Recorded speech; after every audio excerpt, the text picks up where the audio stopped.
Thanks for joining us from the Ohio AgNet, voice you know with the news you trust studio, sponsored by Grain Equipment Company, where innovation meets execution. I'm Dusty Sonnenberg. Well, under partly sunny, partly cloudy skies, the barn thermometer says 34 degrees. We are just above that freezing mark this morning, but aiming for a high near 48 degrees. Definitely the warmest day we've had in 2025. That's not saying much when a week ago we still had sub-zero wind chills and rain in the forecast for later this evening and into tomorrow. Since we do still have some drought conditions in the area, that will make things sloppy, but we definitely need a moisture recharge going into the spring. Taking a look at your agricultural headlines, net farm income in 2024 is forecast to be $6 billion less than last year at $140.7 billion. That according to USDA's Economic Research Service. Now, this year-to-year decline is significantly softer than the $35.3 billion drop in farm income from 2022 to 2023.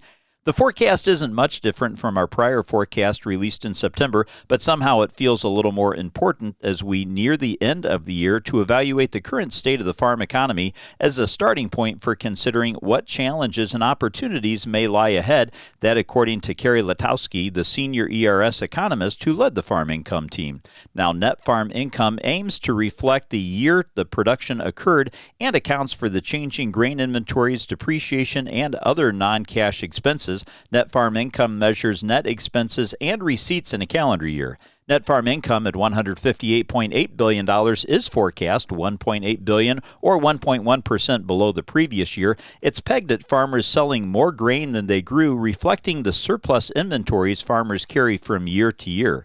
Now, both measures remain above the 20-year average. USDA estimates its farm income forecast in February, September, and December, and issues a final forecast in February of the following year. Now, many of the major themes remain the same as they were in September. Income prospects diverge significantly from crop and livestock producers. Crop receipts are forecast to decrease by $25 billion from 2023 levels, while animal and animal product receipts are projected to increase by $21 billion. Now, lower corn and soybean prices will outweigh higher quantities to sell, leading to sharply lower receipts. Corn receipts are expected to fall by $16.6 billion. That's 20.8%, while the soybean receipts are forecast to decrease $6.9 billion. That's the equivalent of 12.3%. Direct government payments, which exclude crop insurance and loans, are 13.6% less than they were a year ago, largely due to the Dairy Margin Coverage Program payments and supplemental and ad hoc disaster assistance compared to 2023. And September's forecast included some major revisions from the February forecast, which initially forecast net farm income at $116.1 billion. At that time, the USDA was calling for declining receipts for livestock and animal products, but that area has since become a strong spot in the income picture, with cash receipts for cattle and calves climbing $7.3 billion.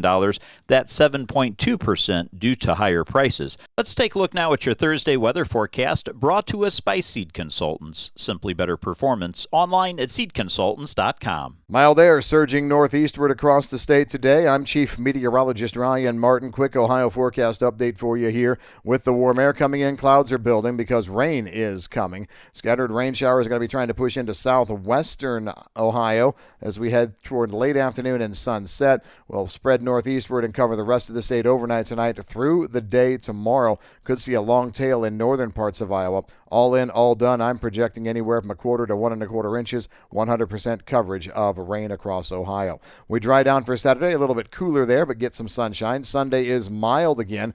Next week features more precipitation, likely late Wednesday, Thursday. I'm Ryan Martin. Thanks, Ryan. Stay tuned. We'll be back to take a look at your markets after this. Morton Buildings is holding their annual Building Value Day sales event running now through the end of February. Morton Buildings are built stronger, last longer, and look better. So if you're planning for a garage, farm shop, stall barn, a storage building for your RV, boat, or collectibles, or anything in between, act now and contact one of their 4 Ohio offices by visiting mortonbuildings.com or call 800-447-7436 to take advantage of their current savings on select new buildings. Certain restrictions may apply. This offer is available on select building styles. Contact your local construction center for more details. Let's get an analysis on today's markets from Leist Mercantile. This update brought to us by Brandt, helping growers take control for over 70 years. I'm Ryan Metzger with Leist Mercantile, providing you with your weekly export data update. This morning, the USDA released their export sales data for the week ending January 23rd.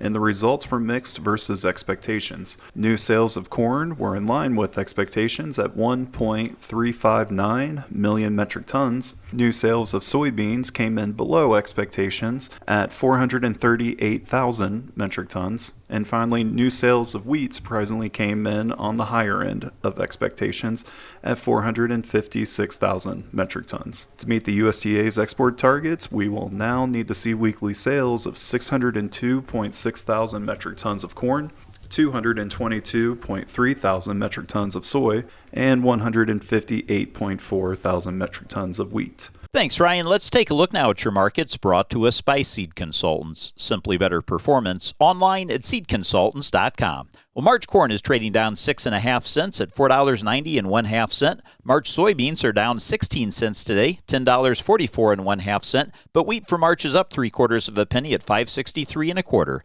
You're listening to the Ohio AgNet.